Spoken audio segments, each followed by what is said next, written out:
there's no path on how to train a ninja, whereas you take like a lot of sports that have been around a while, like for gymnastics example, how you train a young gymnast is pretty laid out. They got to be able to hit certain skills at certain times. They got to be able, there's very clear progressions, and a lot of those other sports aren't random. Ninja is very, very random, and it's one of the fun parts of it is you don't necessarily know if you're going to be on a course for 30 seconds or 6 minutes.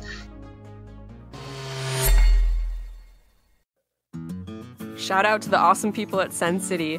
Hey ninjas, it's Kara here. Before we get started with this interview, I just wanted to say thank you to Sen City and Rachel DeGutz for rating this amazing article. If you didn't know, Rachel DeGutz has curated a fantastic article covering the whole Females and Ninja series. The article is up on SenCityNinja.com in their Ninja News blog. Mary Leighton and I have interviewed sports professionals and top ninjas about females in sports and the topic of separate or co-ed courses in ninja for about 10 episodes now. Rachel articulates our research so beautifully and really does an amazing job of tying it all together and sharing her personal opinion as well. So this article is really key. Definitely check it out. And while you're on their website, check out Sen City's Ninja Builds. Sen City is a service where their build team comes to your house and they construct your dream ninja course, whether that's in your basement, your backyard, anywhere in the house. Sen City is owned by Zach Day and Adam Burnett, so you know their builds are good. These guys have tons of gym experience, both building and just coming up with some really sendy obstacles. Zach says their mission is to grow the sport of ninja and make it possible for the people of our community to become their best. They want you to achieve your dreams. Sen City is located in the New Jersey tri-state area, but they're willing to travel throughout the country. If you want more information, head on over to www.sencityninja.com or call Zach Day directly at 610-844-5599 and tell them that you heard about it on the Ninja Babes podcast. Hello, Ninja Babes Nation. It is Mary Leighton here today, subbing in for Kara, and I am here today with Jordan Thurston, and we are going to continue this discussion that we have had, this sort of increasingly complex question of should we or shouldn't we separate courses for men and women in the sport of ninja, and really the root question here being, how do we create a sport where our female athletes are able to push themselves and experience the most success? That's really what we're asking ourselves here. So really excited to have Jordan here to comment on that. We'll get more into, everything that we're going to be talking about a little bit later. To give Jordan an intro, if you are from the Northeast or the New England region, Jordan really needs no introduction. He has probably held your chalk bag at some point in time. He runs Vitality Obstacle Fitness in Fall River, Massachusetts. Crazy awesome gym. I love training there. Definitely a place where you can challenge yourself and just learn a lot of really great skills that are definitely going to translate well when you start competing in ninja. I've personally benefited from Jordan's coaching on many occasions. And Jordan, I can't thank you enough for being you. I think everybody in the ninja community is just really, really happy that, you are who you are and that you're a part of this community. So thank you for being you. And how's it going today? Well, thank you very much. It's going pretty good. And I'm definitely probably top-notch chalk caddy. But as far as advice goes, that might be a little bit more of a struggle. But no, it's going well. I'm excited to give my thoughts on this topic. Awesome. So why don't you give us a little background, and actually I'm excited to hear your answer to this because I don't think I know. How did you get started in ninja? What attracted you to the sport? And, how'd you get to where you are today? So basically I just started, we got into OCRs, me and a friend, and we did a few obstacle course races and we liked it, but we weren't such a fan of the running part. So we liked the obstacles a lot. And then we started going to a couple of gyms that offered the obstacle training. And that's where I first met Zach Champagne. We went to this gym called Unleash in Rhode Island. And he was joining Laid Back Fitness at the time. And, they're kind of getting into this whole ninja thing.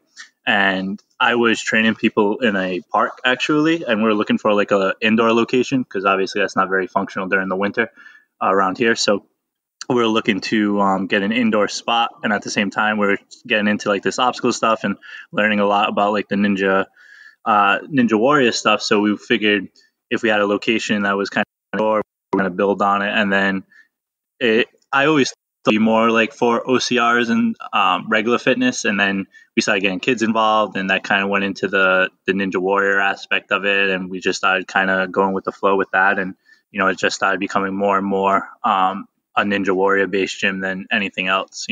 I would venture to say that most of your athletes that train at Vitality don't notice much of a difference between training inside and outside during the wintertime. They would agree with you, especially today.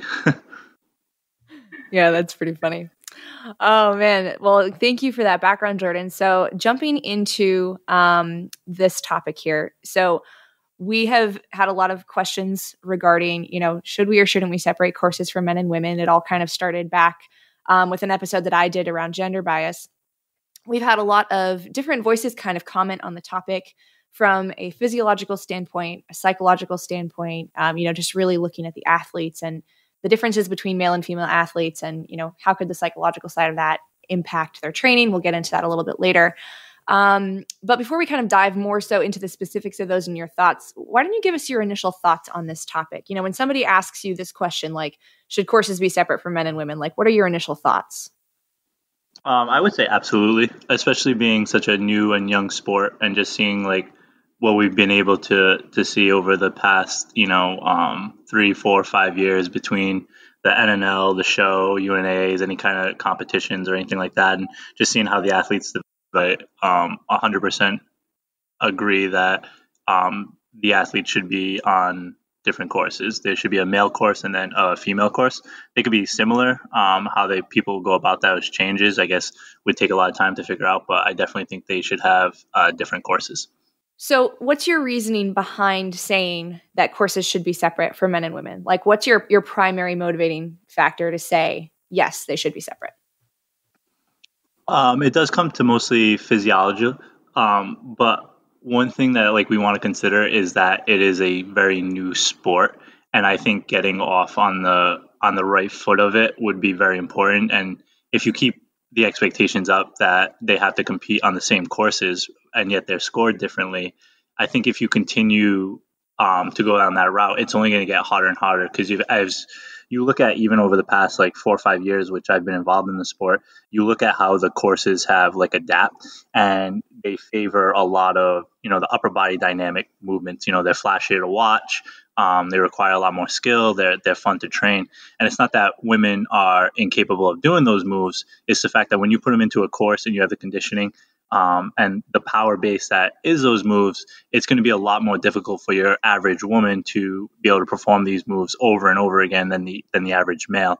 And when you talk about it being a new sport where you want people to commit to training, to commit to competitions, to participate into consistently, and it's very important that they feel like there's a reward at the end of the tunnel for that, as opposed to just being able to clear 3, 4 obstacles and you get first place. It seems kind of a little mute point on that. As a female athlete who competes in the sport, I would definitely agree with you. I think that I have experienced, frustrations when I go to a competition and I'm looking at the 4th or 5th obstacle and I'm saying to myself, okay, so if I want to win this competition, I just really need to go fast for 4 obstacles and then that'll put me in pretty good standing. We actually had a prior conversation prior to this recording, and you kind of gave me your analysis of courses and the different types of obstacles that you see. Could you go into that for us? Yeah, so I usually take a look at a lot of the NNL live streams. So most of the courses that I'm talking about are National Ninja League courses, and most of them are either adult course or elite course. But essentially, when you break it down, the average course is going to consist of about 12 to 13 obstacles, and 2 or 3 of them are going to be primarily lower body dominant obstacles. So that's anything like balance, agility. I include jumping spider, warp wall in those. And then the rest of those obstacles, depending on the type of course, is going to be upper body. And now when you even break down those upper body obstacles, you have 2 types. You have the static obstacles, which is things like devil steps, most cliffhangers, pegboards, anything where it's not too much dynamic, it's more strength based. And then the rest of them The other side of that is the dynamic type obstacles, right? Your laches, your trapeze, the big move type of stuff, salmon ladders, upper body dynamic obstacle. And when you look at these courses, they're averaging about like 6 or 7 upper body dynamic obstacles, and then about maybe 2 or 3 static obstacles. So it's not just so much the strength that's there. It's also that upper body explosive power. And, so when you look at these courses, I think one of the reasons that women struggle with them so much is that the demands on their physiques and on the men's is completely different.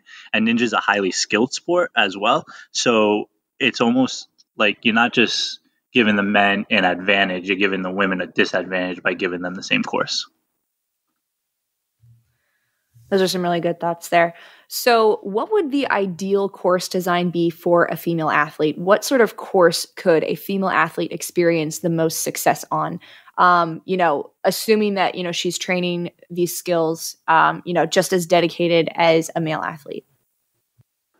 So definitely a course that would not have to be so physically demanding. So you want the course to be fair, but you still want it to favor more body awareness. You want it to favor technique. You want it to favor precision and coordination over power and strength. So if I'm designing like just a general course, I typically have more power moves in my courses than like a lot of other competitions.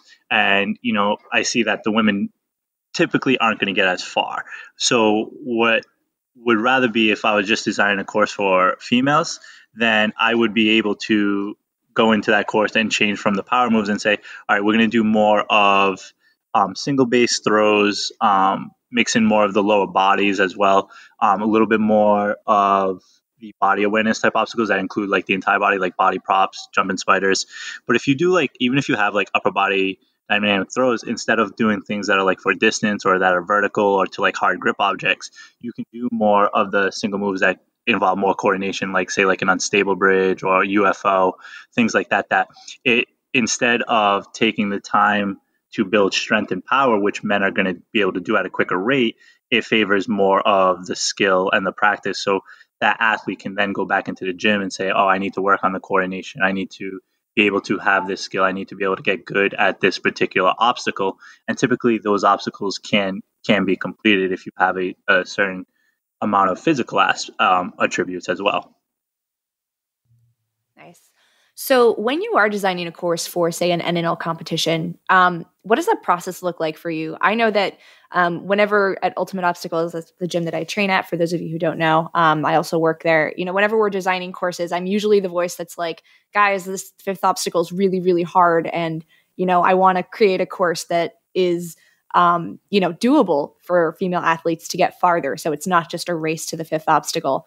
What's your experience been with like just trying to find that balance?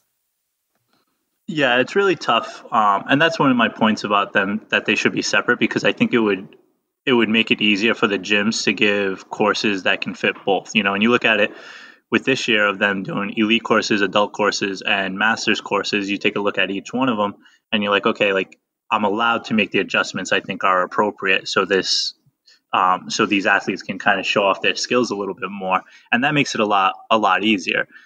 So if you break it down and you're able to do that with male and female, that would be easier as well.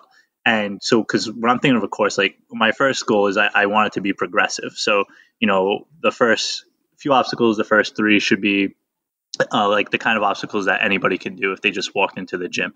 They can figure it out. Yeah, mistakes can happen, but for the most part, they're going to be able to get through those. And then, the next like 3 or 4 are for people who train. These are techniques that you should have. They still don't, I'm not always perfect at it, but basically I don't want it to be like come down to like just physical strength. So something like devil steps and nunchucks and things like that. You want it to be like things that are more skill-based obstacles.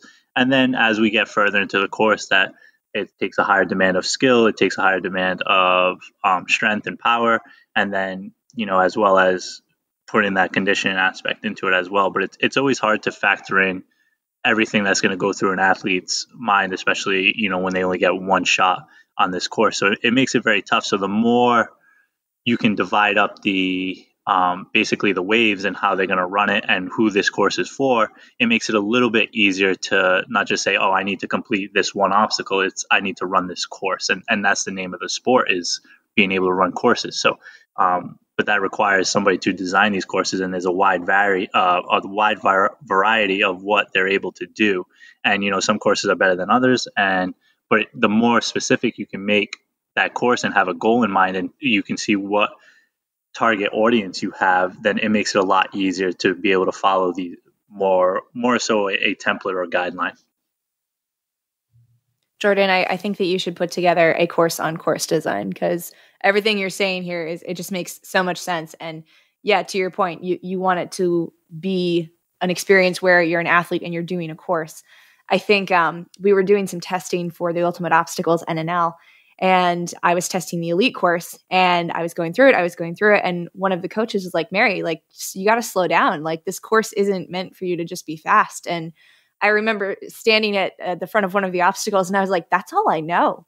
All I know is to go fast on a course. I've never been afforded the opportunity in competition to look at a course and be like, okay, here's my strategy to complete this thing, because it's really always been, it's a race to this point. So going fast is kind of, the only thing that I've really ever had to focus on.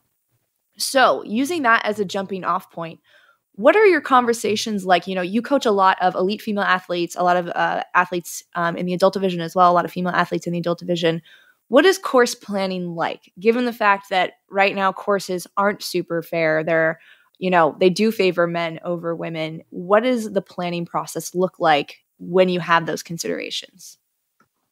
I essentially kicked the shit out of Taylor and Addie. they gotta really step their game up. No, looking at it the way that it is that Addie is a super strong competitor and Taylor is a super explosive athlete, and so for them to get further into these courses, they need that conditioning, and they need to put a lot of extra work into it, more so than the men, because it's just those same obstacles are going to take a greater toll on their bodies, so they have to do a lot of the conditioning, they have to do a lot of like the sled work. And when we're running courses in the gym, they typically train with the other elite competitors, so it becomes a matter of it's always kind of playing catch up, and that could get tough on any athlete. They are elite athletes, so they put a little bit more into it, but it can be a little bit discouraging at times where it's like, okay, they're falling on the fourth and fifth obstacle even in training, because they're training with other elite competitors like Nolan LaJoy and Luke Dillon. So but at the same time, it's that those are that's kind of the name of the sport, is that they're going to be on the same courses as them. So I try not to really kind of break that up into training, but they do a lot more of the conditioning type work, so that way we can try to keep their power up for as long as they can, and that does require the extra effort. So I am going to pull from an example here that an example I was really excited to bring up. So Ninja Mania competition happened last weekend. For anybody who, can log on to Facebook and watch the live stream, I highly encourage you to go check out the elite division that ran there. I thought the course design there was really great. And one point that I want to make is Addie, she took first place for females, and she got to the same point in the course as the top male athlete did. So that, to me, it kind of begs this question here. You are training Addie to get to that certain point, right? So, and she did. So you could say, oh, well, if we're just training the female athletes in the right way, they will experience the same amount of success as men do on the course. Would you say that in this situation, Addie got to that point because of her training and strength, or did the course design better favor her skills and abilities? It's a little bit of both, but also Addie is a top-notch female competitor. She's at the top level basically, and so you can't just assume that you're going to take the top female athletes and you take these girls like Addie and Taylor and Abby and you apply what they can do to an entire division. It's unfair to a lot of athletes, and don't get me wrong, like, she's super strong, she works hard, but she has done forget what number competition that was, but that was a lot of them. And we've had that conversation quite a bit of running the courses that, listen, don't just look at the women's leaderboard, see what spot you have to get to, and that's the spot we're going to get there. We wanted her to be able to compete alongside the men and being able to finish amongst them and getting further into the course as they can. And at the same time, it's been very difficult. This has been one of her more successful ones before.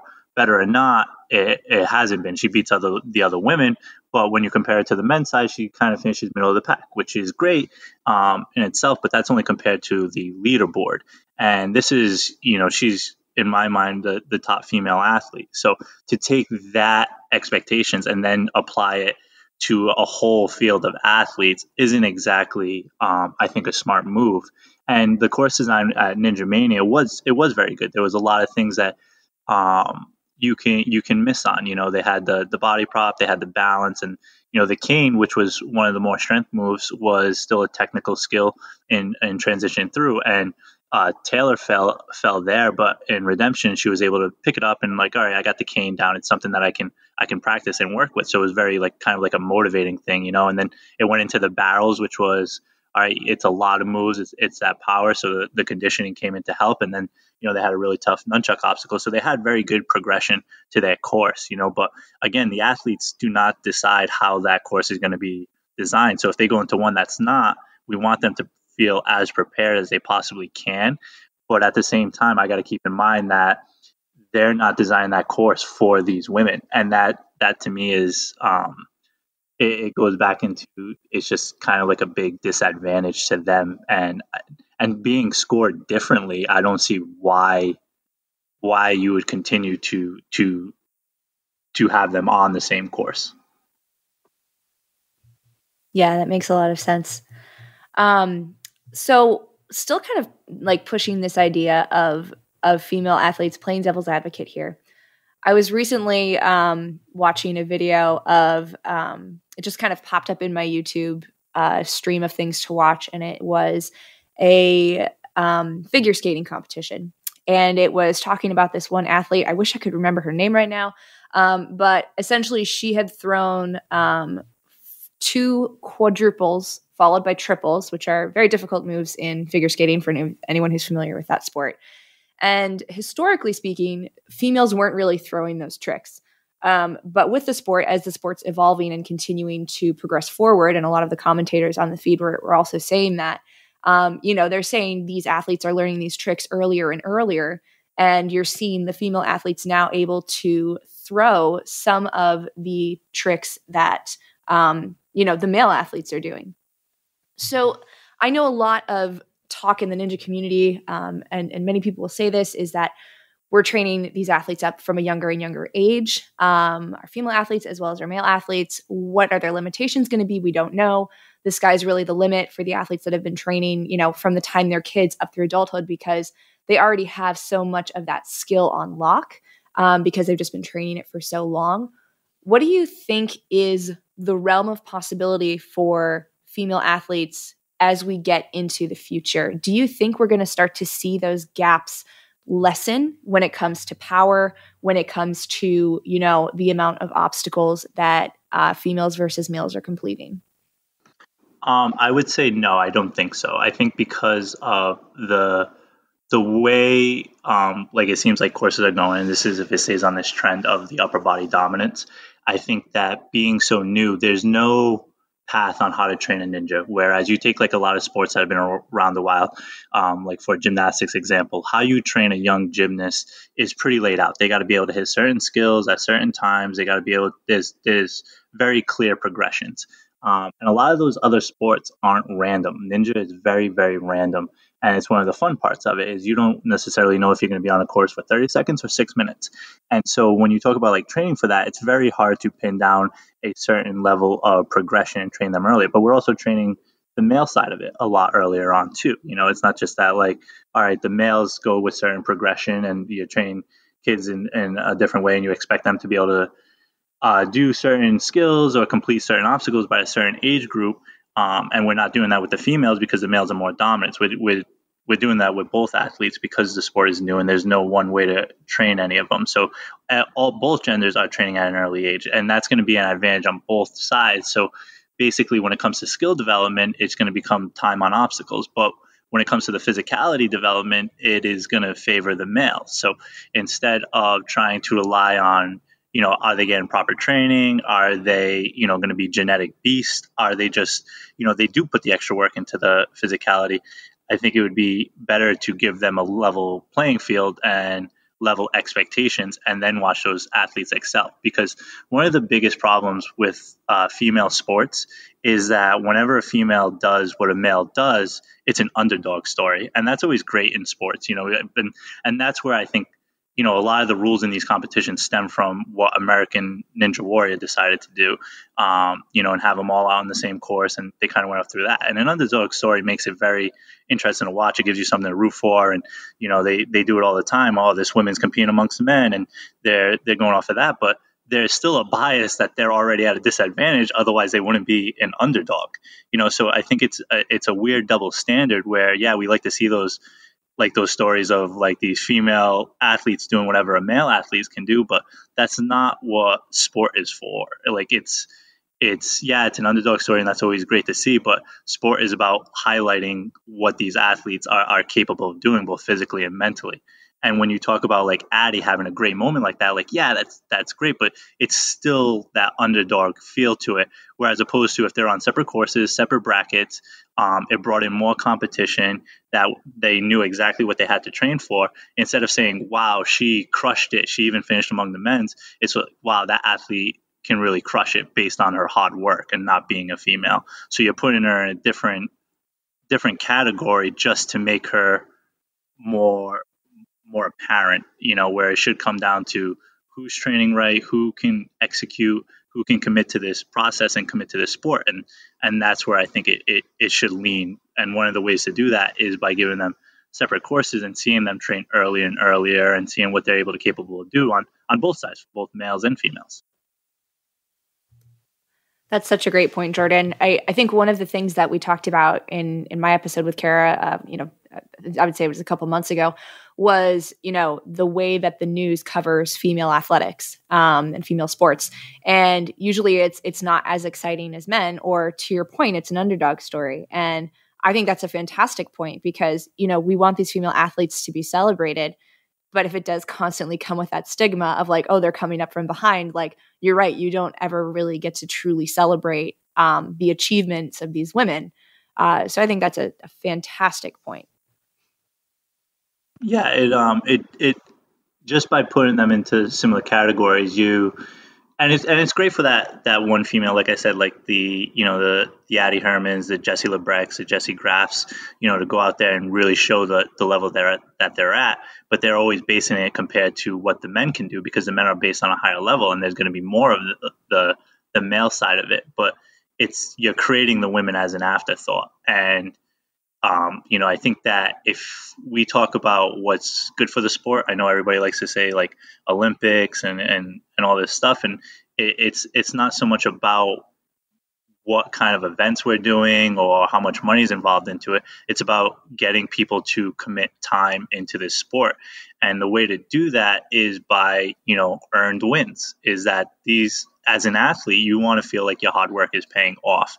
And a lot of times, like, we have Lindsay in the adult division, she'll get a win just based off of, getting to the second obstacle that fast. And, to her credit, she'll admit that, oh, that wasn't a good run, that wasn't a good performance, and she'll be on like the podium. And it happens a lot of times to where I don't think a lot of athletes would want to stay in a sport where even when they win, it doesn't feel earned. And then on top of that, then they're doing a course that isn't built for them. It's not exactly a lot of incentive to keep throwing yourself into the fire, hoping that one day you become like Addie or something like that. I think it needs to have clearer expectations. It needs to have and more successes. And the other side of that too is it has to feel like it's an earned win, right? It can't just be like, like you said, when you're designing a course, you're like, oh, well, I want women to be able to get far into it.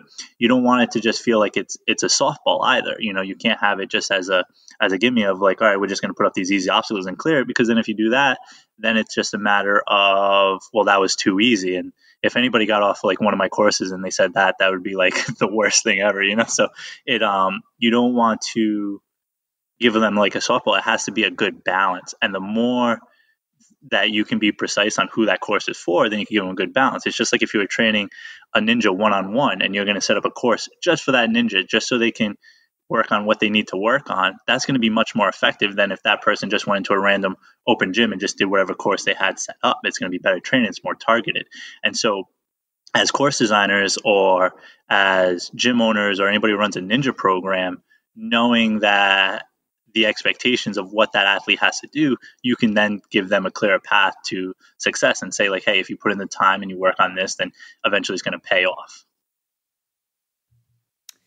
Yeah, I think that brings up a really interesting point. I was actually having a discussion about that with one of my friends who was kind of getting frustrated with Ninja because, they just didn't feel like they were performing well. And they were like, maybe I should just transition over to CrossFit. And, I've known this athlete for a while, and the way that they like to perform is they like to train their body and they like to just let their body do the work. And you can't always necessarily do that in Ninja because, to your point, it's such a highly skilled sport. And there is a lot of like mental preparation that you have to do. Your body has to be trained and your mind also has to be trained. Like you can't just say, I'm good at balance, I'm just going to go do this balance obstacle. No, you have to think about it. You have to plan it. You can't just say, I'm really great at power moves, I'm going to go do this obstacle. You have to plan out like, where is that power coming from? When are you throwing that? But I do think that there is some frustration when it is so varied and, so often you're not able to experience success. And this was actually a male athlete that I was talking to, not even a female athlete. So, hearing the thought of making the sport somewhat more, not what's the word I'm looking for here, consistent. So that, the females do know, what should I train? What should I focus on in order to be successful? I mean, for me, my experience with training has been, I know what my weaknesses are, and there's a lot of them right now because to that point, I'm trying to be good at all of the obstacles that all of the men are good at because that's what I see on courses. So I really, really like that idea. And this is a 180-degree turn from my original thoughts on this topic. Actually, I just want to say, when we first started talking about this, I was all like, no, courses need to be the same for men and women so that we can push ourselves to achieve the most. And, we did some discussions with mental sports performance specialists who said it is good to have the opportunity to push yourself to that level. But when it comes to making our sport a more well-respected sport and a sport that is, an environment where people want to be, a competitive environment that people want to be involved in, it does make a lot of sense to have them be separate courses. Yeah, no, I agree. And I think like with the argument of that, you want to be on the same course as a male just so you see how you stack up, or, you want to see like how far you could have got. I think that, there's kind of like a misconception about how to practice a sport, because there's different realms. There's competing where you go to a competition and you want to get as far as you can into that course. There's testing where it's like, okay, let me run this course and see what it is that I need to work on. And you're trying to evaluate, and you might try different things. You might say like, hey, I'm going to try to run this speed course. I want to see, oh, wow, I really suck at going fast. I need to be able to work on that. Or I'm going to run this really long course. And it was like, wow, I did really good on that. I was surprised I had more endurance than I can. And then there's training where you take those factors and then you work on it. And, as far as like comparing yourself to men, as far as like my training's not really that different. Like I train a lot of the women similar to the men. It's like you would have a similar conditioning workout. You would work on some obstacles. You run techniques. You do condition. And then when we test it, that becomes more individualized. So there's still an opportunity into being able to see where you stack up against the rest of the field, whether it be men and women. But competition just doesn't seem like it'd be like the right place to do that for, where competition should be of who is working the hardest. And it's not always going to be perfect. There's always going to be misses. The sport has too high of a fail rate to to always put the best competitor at the top 100% of the time. And no sport is like that. You still has to come down to execution. And I think the more competitions that pop up, you're going to start seeing like a lot of it. A big varying who can finish, who can win. It's very unpredictable that way, and that's why I do favor more of the formats that allow for either multiple events or multiple tries, just so you get to see a little bit more of what the athlete is capable of. But there are other opportunities to see where you can stack up against an entire field of ninjas, and it just doesn't, like, the competition courses don't have to be that way. Yeah, I think with the introduction of skills competitions, that it brings an entirely different level to competition. I think, especially from a mental aspect, the first skills comp that I did, I remember going through the first two events, and one of my athletes was, they were competing with me, and they said, "Oh, I'm just not going to win this thing." And I said, "Wait a second.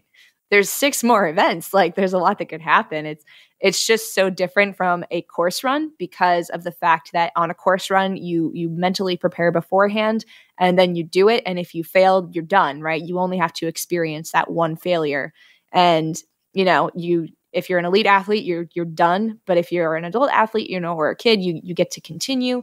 But then the battle just becomes, do I really want to try these obstacles after I failed? And it doesn't really have any bearing. Whereas a skills competition, if you do poorly in the first event, you then have that failure in your head for the remainder of the event.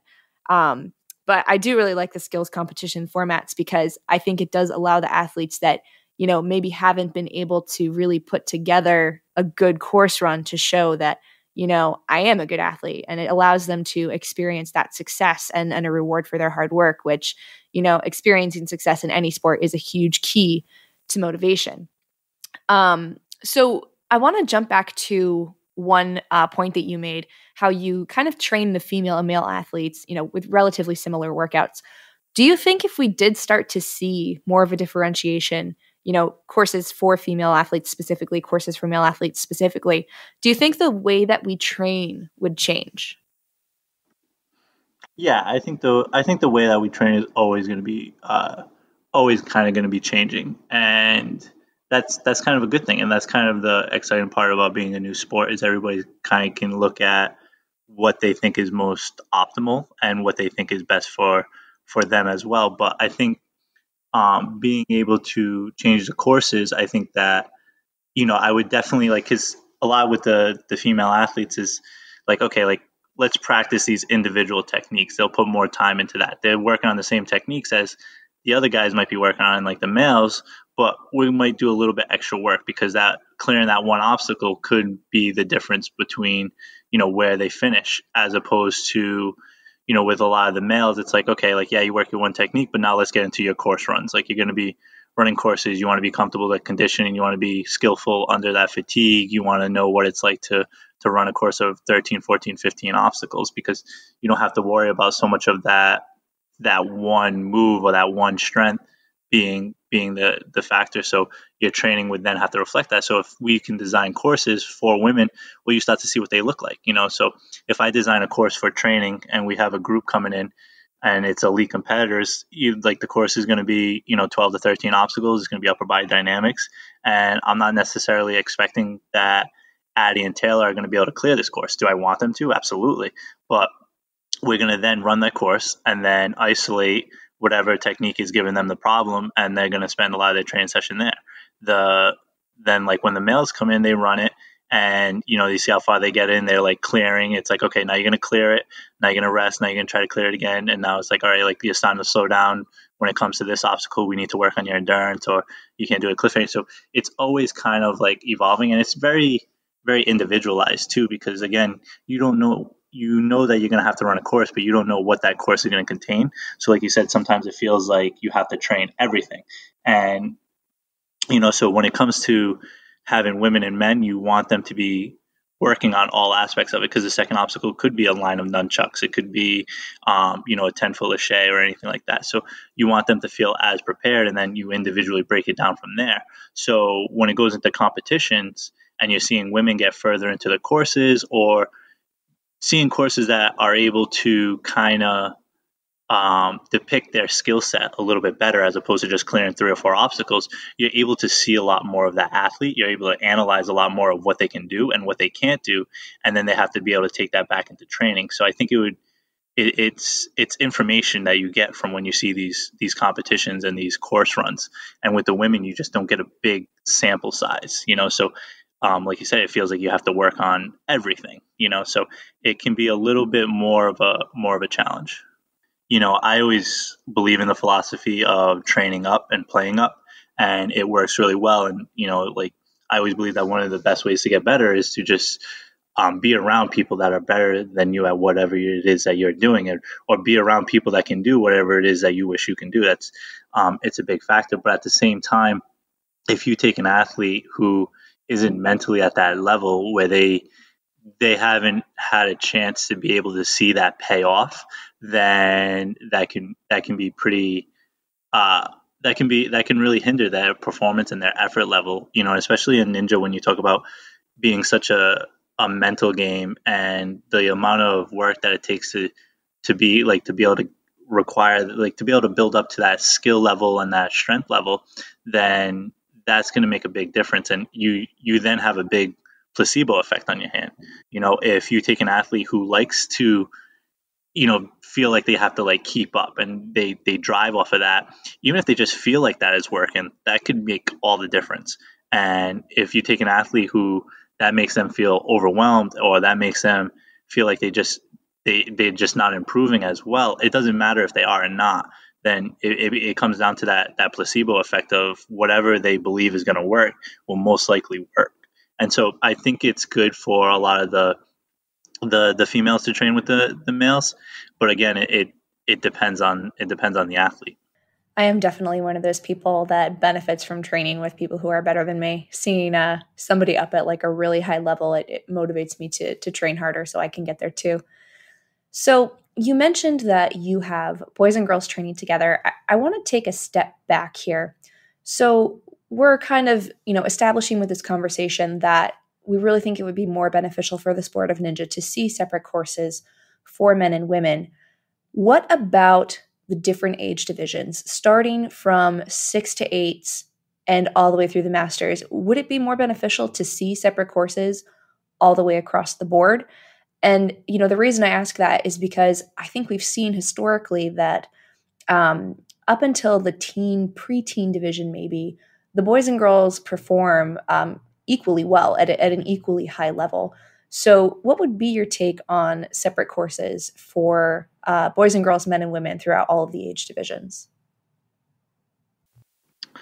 I would say so. It would be really tough to do just from a logistics standpoint with the amount of kids that come in. But as far as being able to set up their expectations, and like you said, when you went back to the figure skating example, we don't necessarily, in my mind, I don't think it's a great thing to put, a certain athlete on a very specific training protocol or training plan that they're expected to follow through, like in gymnastics, because I think that misses the boat for a lot of athletes. And just because they're not going to be at the Olympic level doesn't mean that they should be, forgotten about or thrown to the side. And I think that, from a logistics standpoint, it would be hard to do with the younger groups, and it wouldn't matter as much for the 6 to 8 year olds or the 9 to 10s, because when you look at those courses, they're not these strength based obstacles, because the kids, none of them, men, the boys or the girls, have that strength yet. So it's a matter of, okay, what can we do? And you watch a lot of the kid courses, and they're more technical based. They're more efficient based, and it relies on a lot more skill and strength, and that's a good thing. And then as they get older, you start to see the physicality, being able to muscle something just might be able to give them a faster time than a lot of the female athletes. And then it starts getting into more of the strength based obstacles that you see, and then it goes into the adults. However, I would probably be in favor of separating them at an early age, just because it would give the athlete an earlier time in their stage to not only understand what they're working on and what they're training for, but what they're going to be going into in a couple of years. And then you might start to see that if they were on different courses, you might start to see, each of the courses and the obstacles evolve a bit differently. You might start to see female courses start to favor one and start including more of this, and there might be, you might start to see their courses go up in numbers of like 15 and 20 obstacles, but they're all very manageable strength based, where you start to see a lot of the male courses start to really get into like those stage 3 type of obstacles and more strength based or starting off. So they might kind of diverge a little bit in their expectations. So then training at an earlier age on what they can be prepared for and what they should be working on can help that athlete later down the road. So I would say just to set up their expectations and just to get an idea, because now you're talking like long game stuff. You're talking that you expect this athlete to be involved in this sport for 5, 6, 7, 8, 9, 10 years, where right now it's so early on that that's kind of hard to think about. And you want to be able to grow in numbers. And one of the other things too that I want people to keep in mind is that we're in New England, so we have a ton of people that do this sport. We have a lot of kids, we have a lot of adults, and it might not be as easy if you're in if you're running a competition in Missouri or wherever. So it but here we have the numbers, and it would be interesting to start to see where each path would evolve if it started off at an earlier age. Yeah, that's super interesting to think about. So many there's so many variables to the sport right now, just because to your earlier point, it is such a new sport. So what would your advice be for a female athlete who's training for the sport right now? What should she be focusing on? I'm trying to have 1 or 2 weekly sessions that focus primarily on pulling power and strength. If you can start like early on to develop that that gymnastics power, like a rock climber strength. If you can have sessions where you can dedicate to that, where your body can really start to develop to handle those high impact moves, it can really be explosive. I think that alone would set you up for success on a lot of courses. And then making sure that when you practice, I wouldn't recommend running too many courses unless you're an experienced competitor. I would recommend on trying to develop your power, try and develop your strength and you need to isolate that, and then trying to benchmark that to get it to carry over into ninja. That is super good advice that I know a lot of female athletes listening right now will probably take note of. So Jordan, thank you so much for coming on the podcast. I think I just learned a lot for myself as an athlete, as a coach, as a course designer. Do you have any final thoughts on this topic that you want to throw out there? I had a list of misogynistic jokes that I was going to tell, and I withheld. So just throwing that out there. I was completely prepared for all of those, actually, and I was a little shocked when it wasn't like the first thing you said when I said, "What's your thought on this topic?" I was ready.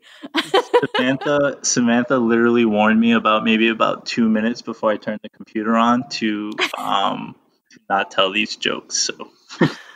Thank you, Samantha. You are a ninja babe through and through. She saved you guys a lot of complaints.